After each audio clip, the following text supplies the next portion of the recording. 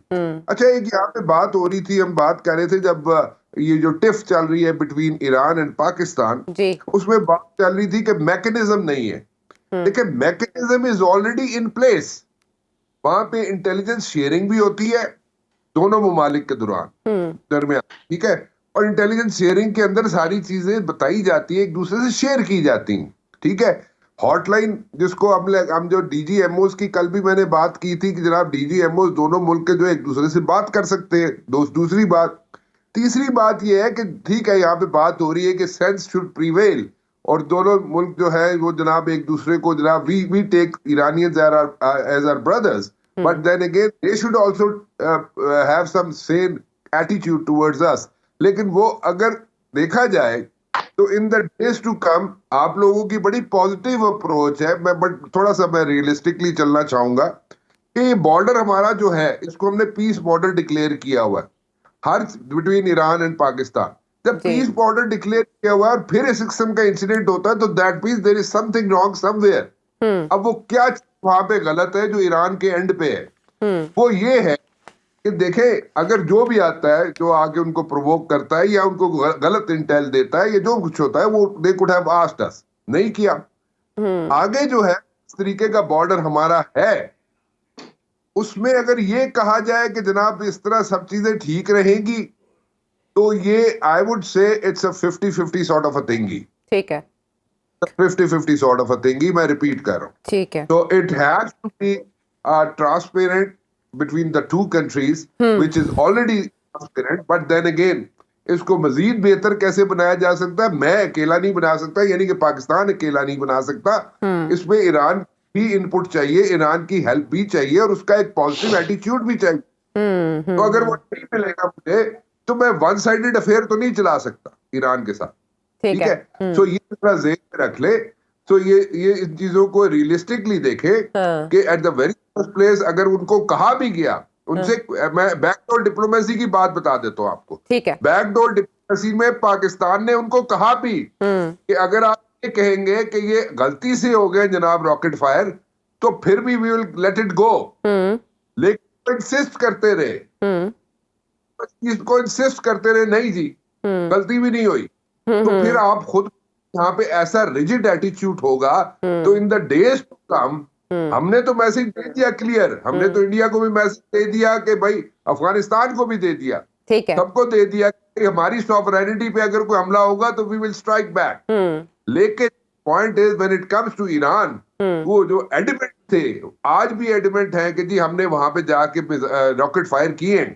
تو اس ایڈمنٹ ایٹیچیوڈ کو، اس ریجڈ ایٹیچیوڈ کو جو ایران نے اپنایا ہوا ہے، اس کے اندر اگر نہیں کوئی چیز آئے گی، کوئی پازیٹیوٹی نہیں آئے گی، اس کے اندر کوئی اس میں نہیں آئے گی تو پھر ہم کیا کر سکتے ہیں. ٹھیک ہے. یعنی کہ ایران کو اپنی غلطی کا احساس کرنا چاہیے، ندامت ضروری ہے اس معاملے کو لے کر. اگر مسلم امہ کی بھی بات کی جائے، اچھا اس میں چین ثالثی کی پہلے پیشکش کر چکا ہے، لیکن ابو ذر اس معاملے کو اتنا ہلکا بھی نہیں لینا چاہیے اور تمام چینلز بروئے کار لانے چاہیے تاکہ آئندہ ایسا کوئی اقدام دہرایا نہ جا سکے. OIC کو اس سلسلے میں اپنا کردار ادا نہیں کرنا چاہیے اگر یہ معاملہ مسلم امہ کا ہے, برادر اسلامی ممالک کے درمیان کشیدگی ہے؟ کون سی OIC جی چھوڑیں ابو ذر. ہاں جی دیکھیں OIC نے پہلے کون سا کوئی افیکٹو رول پلے کیا ہے کسی چیز میں؟ اگر کیا ہو تو مجھے آپ ایگزامپل دے دیں.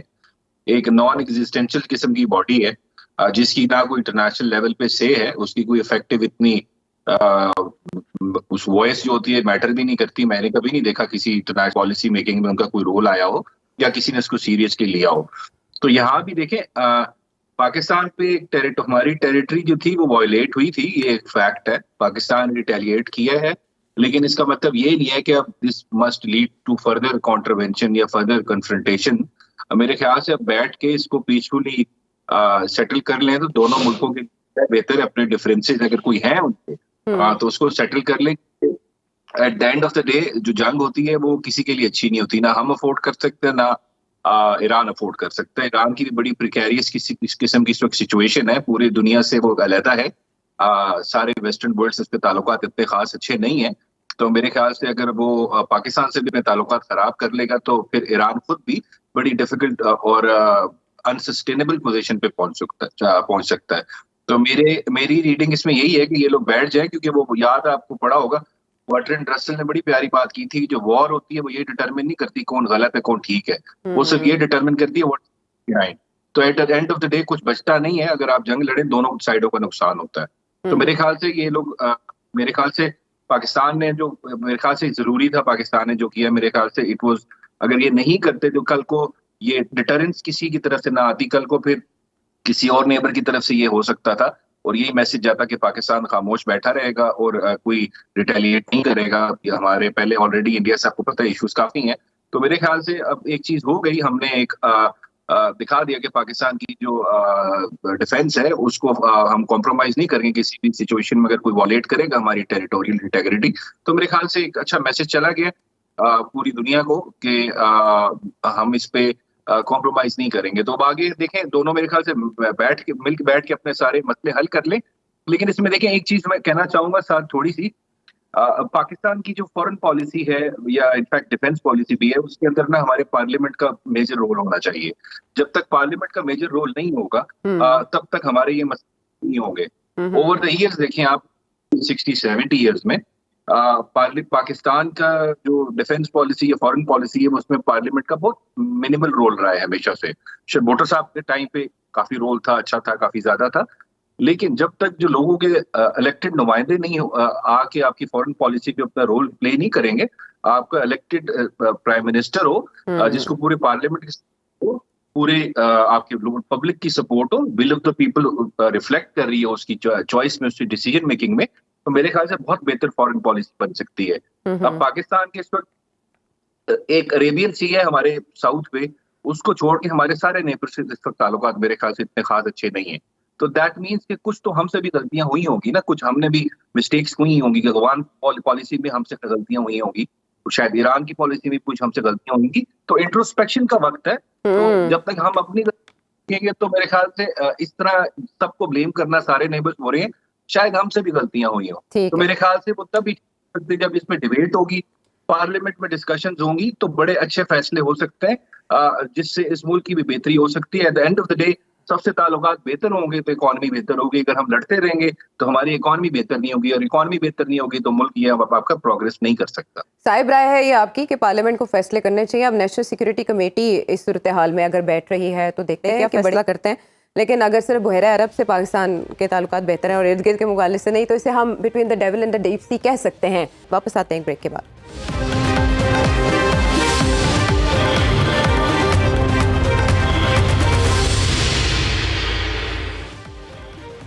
ویلکم بیک ٹو دا شو. جن باتوں کی طرف اشارہ کیا نیک ناجی صاحب نے اور عدنان عادل صاحب نے regarding the politics of PMLN, اس وقت بڑے کروشل سٹیج پر ہے, اور ایسے میں جب بلہ میدان سے باہر ہو چکا ہے, دوسری طرف نون لیگ کی طرف سے یہ منظرنامہ سامنے آنا بڑا دلچسپ ہوگا. میں چاہوں گی رانا صاحب اس کو مزید الیبوریٹ کریں. رانا صاحب, مشاہد حسین سید صاحب کی بات ہمیں یاد ہے کہ انہوں نے کہا کہ اب ہائیبرڈ پلس ہے, نواز شریف صاحب صدر بن جائیں, یہ نہ ہو چوتھی بار نکالے جائیں.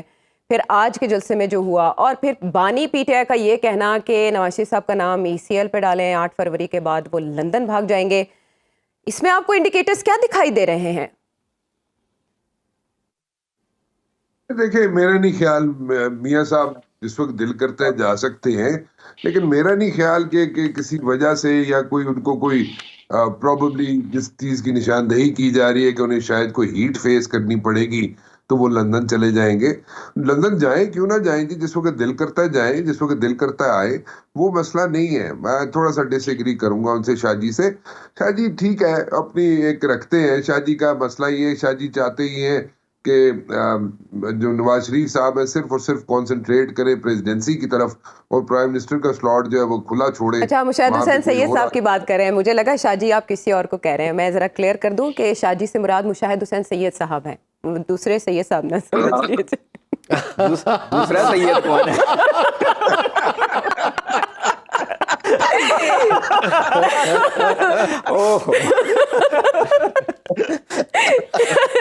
خدایا بڑے شادی اور چھوٹے شادی کہہ لیا.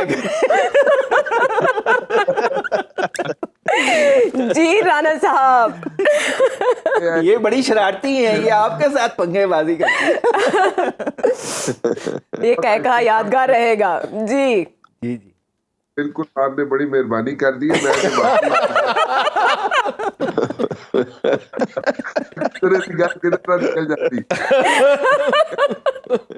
اچھا رانا صاحب، مشاہد حسین سید صاحب کہاں کانسنٹریٹ کرنے کا کہہ رہے ہیں نواز شریف صاحب کو؟ پریزیڈنسی. اچھا ٹھیک ہے، نواز شریف صاحب مان رہے ہیں. میاں صاحب پہ اتنا بڑا تانا نہ لگایا کریں کنسلٹیشن کا جو ہے نا، وہ میاں صاحب پہ تانا نہ لگایا کریں ہم لوگ. میاں صاحب is comfortable. I tell you one thing. Basically, I think میاں صاحب is comfortable despite the fact کہ ان کے اپنے پرانے ساتھی جو ہیں وہ چاہتے یہ نہیں ہے کہ میاں صاحب جو اس وقت جو حکومت لیں، جیسے شاید خان صاحب کہتے ہیں کہ جی اس وقت حکومت نہ لیں میاں صاحب، اور جس طریقے سے چل رہے ہیں وہ تھنگز لائک دیٹ. اور اسی طرح کئی ان کے پرانے ساتھی ہیں وہ یہی بات کرتے ہیں. بٹ دین اگین چیز آپ کی اگر جھولی میں آ کے گر رہی ہے تو why not, power game. Power game is different. اس میں کوئی نہیں دیکھتا کہ کس طرح آ رہی ہے کس طرح جا رہی ہے. وہ اگر اس کو پاور مل رہی ہے تو وہ اور اپرچونٹی مل رہی ہے تو اس کو گریب کرے گا وہ. اور ویسے بھی میاں صاحب جو ہے وہ بیسیکلی چاہتے ہی ہیں کہ ان کی جو لیگیسی ہے وہ ٹرانسفر ہو مریم بی بی کو. اور اسی لیے جو بات ہو رہی تھی کہ وہاں پہ شہباز شریف صاحب نہیں تھے، حمزہ نہیں تھے اور یہ لوگ نہیں تھے، تو وہ ذرا لیگیسی ٹرانسفر کا جب وقت آتا ہے اور وہ خود پہلے تقریر کر رہے ہیں بعد میں مریم بی بی کو تقریر کرائے، تو these are very obvious indicators. اور اس کو اگر ذہن میں رکھیں تو وہ پھر لیگیسی وہاں پہ یعنی کہ شہباز شریف صاحب یا ان کی فیملی کو یا ان کے بچوں کو ٹرانسفر ہوتے ہوئے نظر نہیں آ رہی. تو وہ دیٹ از سگنل کہ جی سانو نہیں ٹرانسفر کر رہے تسی ایسی بھی نہیں آندے.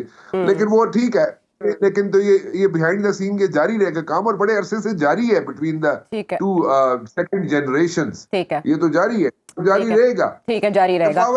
آلموسٹ. لیکن وہ آپ کی بات نا رانا صاحب کہ اگر جھولی میں کوئی چیز گر رہی ہے تو کوئی مذائقہ نہیں ہے. بات یہ کہ اس جھولی میں کتنے عرصے کے بعد چھید ہو جانے ہیں یہ بھی دیکھنا بڑا اہم ہوگا. تو پی ٹی آئی کی طرف آتے ہیں. ابوذر شیر افضل مروہ صاحب کے جو بھی معاملات ہیں جس کے بارے میں بانی پی ٹی آئی کے ریمارکس بھی سامنے ہیں، اور اس کے بعد اب کیمپین سٹارٹ ہونے جا رہی ہے سیٹرڈے سے، اس کو لیڈ آپ کے خیال میں کون کرے گا؟ پنجاب میں ایزیلی کر سکے گی پاکستان تحریک انصاف کیمپین؟ اور یہ جو دستبرداری ہے الیکشن لڑنے سے ٹاپ ٹیئر لیڈرشپ کی، یہ غیر اعلانیہ بائیکاٹ کے مترادف نہیں؟ دیکھیں عائشہ، کیمپین پنجاب میں اگر آپ کمپیئر کریں ایز کمپیئر ٹو سندھ یا کے پی کے، پنجاب میں بہت مشکل ہے اس وقت کیمپین کرنا، کیونکہ ایک پینافلیکس بھی لگتا ہے تو وہ اتار کے پولیس والے لے جاتے ہیں. اتنا آسان نہیں ہے پنجاب میں. اور یہاں پہ بالکل وہ کہتے ہیں نا چڑیا پر نہیں مار سکتی، ویسا والا انوائرمنٹ ہے، سچویشن ہے پاکستان تحریک انصاف کے کینڈیڈیٹس کے لیے.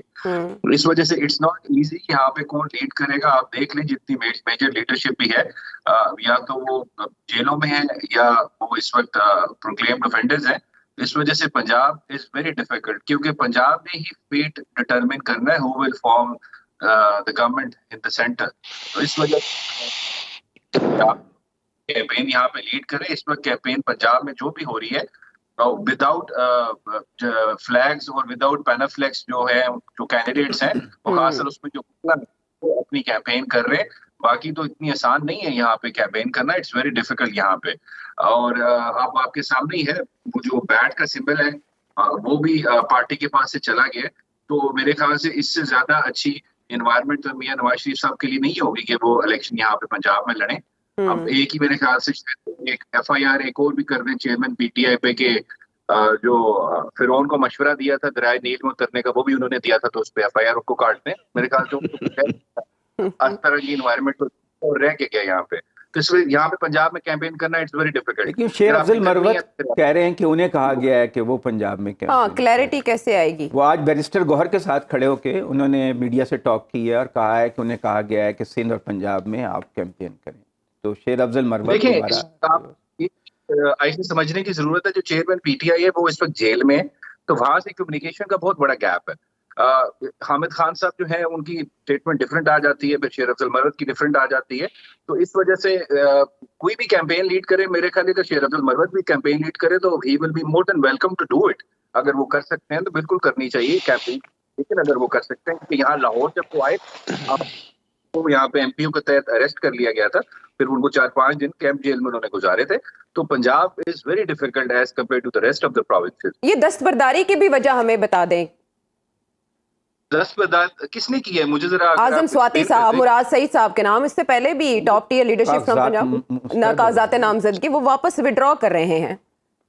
اس کا ریزن یہ ہے کہ وہاں کیونکہ پشاور ہائی کورٹ میں کیس پینڈنگ تھا اور ٹریبیونل سے بھی ڈسمس ہو گیا تھا, تو وہاں پہ وڈرا انہوں نے اس وجہ سے کر لیا ہے میرے خیال سے کہ اگر وہ الاؤ ہوتی ہے یا وہ سپریم کورٹ جائیں گے 10 دن اور گزر جائیں گے تو پھر نیا بیلٹ پیپر کیسے چھپے گا. اور شفقت محمود صاحب کی بھی کوئی ایسی ریزن تھی؟ نہیں, وہ تو دیکھیں ان کا تو تھا کہ سلمان اکرم راجہ صاحب از دا کینڈیڈیٹ ناؤ, تو اس وجہ سے ان کو تو وڈرا کرنا تھا کیونکہ چیئرمین PTI نے راجہ صاحب کو چوز کر لیا تھا, ان کا حلقہ ایک ہی تھا, تو اس وجہ سے وہ پھر بیٹھ وہ کنٹیسٹ نہیں کر سکتے تھے. چلے سیاسی بساط پر کیا چل رہا ہے, کس کے ساتھ کیا ہو رہا ہے, آپ نے جاننے کے لیے جا سکتے ہیں. ویلکم بیک ٹو دی شو. اور اب کچھ سیاسی اکھاڑے کی طرف آتے ہیں. ملک میں گہما گہمی خاصی ہے. نواز شریف صاحب بھی سیاسی اکھاڑے میں اتر چکے ہیں اور الیکشن کیمپین کے دوران ان کا پہلا پاس شو ہوا وہ کتنا متاثر کن تھا. دوسری طرف پاکستان تحریک انصاف کا یہ بتانا کہ وہ ہفتے سے اپنی الیکشن کیمپین شروع کریں گے. میں نے یہ سوال رانا صاحب سے بھی کیا تھا, دانا صاحب آپ سے بھی میں جاننا چاہوں گی. کیبنٹ میٹنگ بھی اور نیشنل سیکورٹی کمیٹی میٹنگ بھی ایران کے پرسپیکٹو میں ہو رہی ہیں, اس پہ سب سے پہلے بات ہوگی, لیکن کیا الیکشنز بھی انڈر ڈسکشنز آئیں گے اس سچویشن میں؟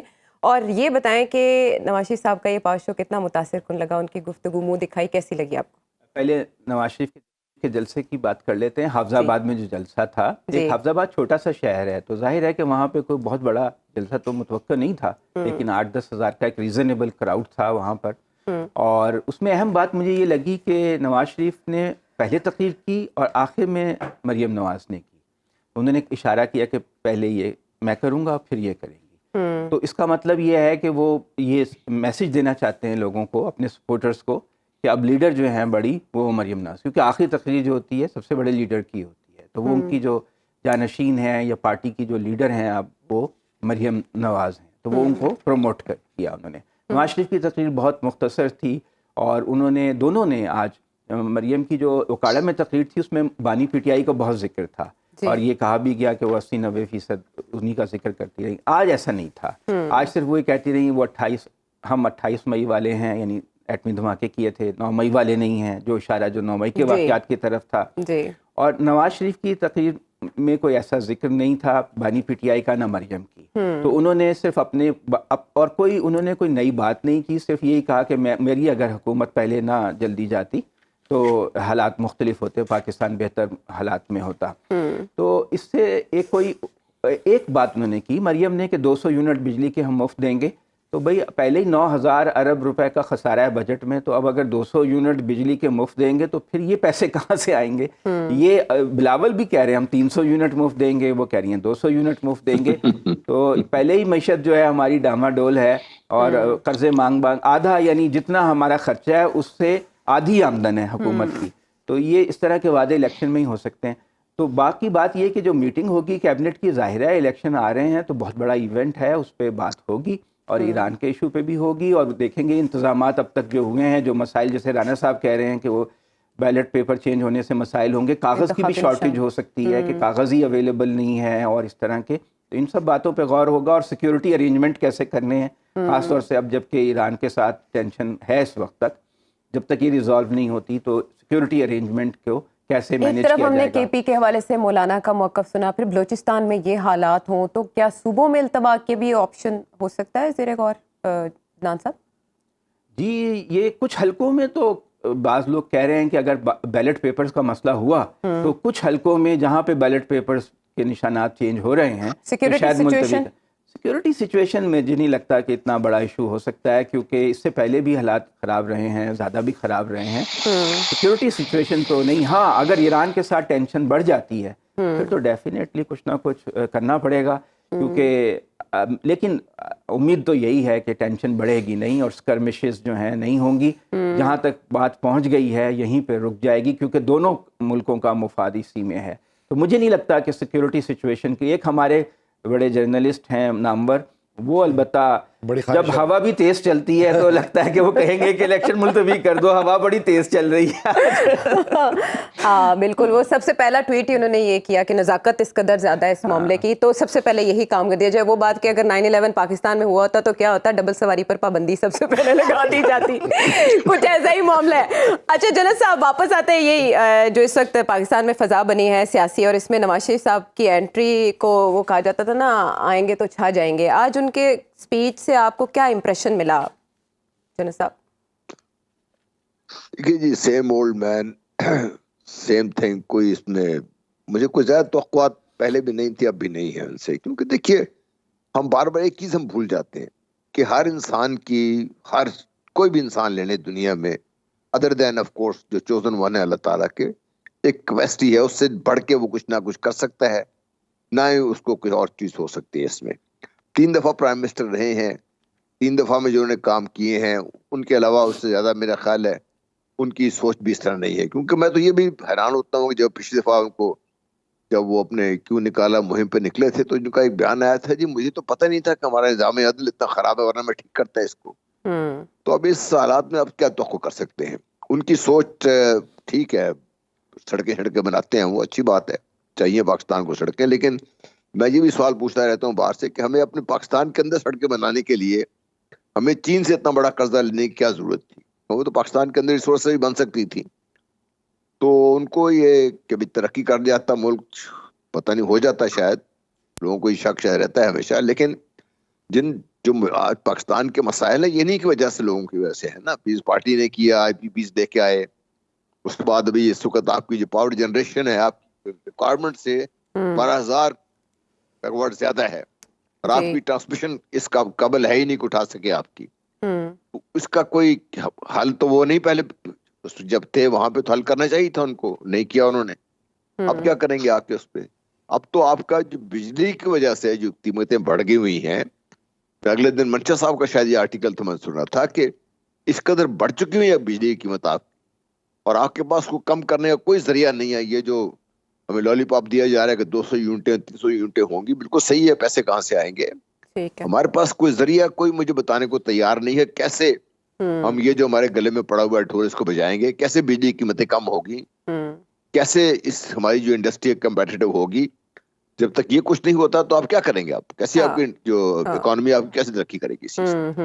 تو یہ تو کوئی جواب دینے کو تیار نہیں ہے، باتیں سنتے رہے گھر میں جو یونٹ بجلی کا استعمال ہو رہا ہے 65 روپے کا ہے، اور جو آپ سردیوں میں بل دیکھیں کمرشل ہے وہ 100 روپے کا ہے۔ تو اب جب 32 روپے کا یونٹ ساہیوال پلانٹ سے حکومت کو ملے گا تو وہ ظاہر ہے کہ اور پھر وہ 25% تو ویسے ہی لاس ہو جاتا ہے بجلی کا۔ میرا خیال ہے وہ جو کنونشنل جلسے ہوتے تھے نا، اس سے اب ہٹ کے یہ بات ہونی چاہیے، اگر کوئی پارٹی واقعی چینج لانا چاہتی ہے تو جو سوال ہم یہاں پلیٹ فارم پہ پوچھ رہے ہیں، جو جنرل صاحب کوشچنس کر رہے ہیں، نیک ناجی صاحب، ان کے جواب جلسوں میں دیے جائیں۔ ہمیں للکارنے سے کچھ نہیں ملتا کہ عمران خان نے کیا کیا، یا ہم آ کے یہ معجزہ کر دیں گے یا چھڑی گھمائیں گے۔ ان کو بتانا چاہیے کہ روڈ میپ کیا ہوگا، کیوں نہیں ابھی تک مسلم لیگ نون وہ روڈ میپ دے سکی؟ دیکھیے میں پہلے تو میں بالکل آپ کی یعنی سوال کا جواب دیتا ہوں، لیکن اس سے پہلے میں عدنان عادل صاحب، ان سے میری اکثر چھیڑ چھاڑ رہتی ہے، لیکن میں آج بالکل ان کی بات سے اتفاق کرتا ہوں، کیونکہ یہ ایکسپیرینس جرنلسٹ ہیں، اور انہوں نے ان کی ریڈنگ آج بہت ٹھیک تھی، جو بہت کم لوگوں نے یہ بات نوٹس کی کہ آج حافظ آباد کے جلسے میں نواز شریف نے پہلے خود خطاب کیا، جو بڑی غیر معمولی بات ہے، ان کو سب سے آخر میں کرتے ہیں وہ، اور اس کے بعد انہوں نے مریم نواز کو بلا کے یعنی کھڑا کر دیا، اور